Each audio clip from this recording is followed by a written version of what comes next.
Mabenta tong sabon na to, hindi ko alam kung bakit. 11.17 na, pero nag-restock kami. So, ito yung sabon na sumikat nung year 2018 pa po.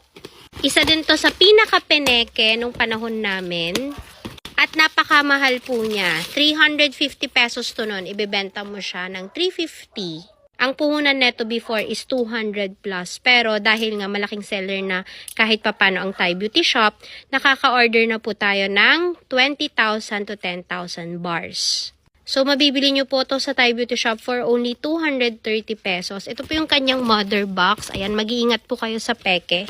This is from Thailand. As you can see, ayan o, Department of Airports, Thailand, Security Check. O, dumahan po talaga yan sa customs ng Thailand. And yan naman po yung ating mga numbers kung saan. Pwede nyong itanong kung legit seller ba si Thai Beauty Shop. Napakadami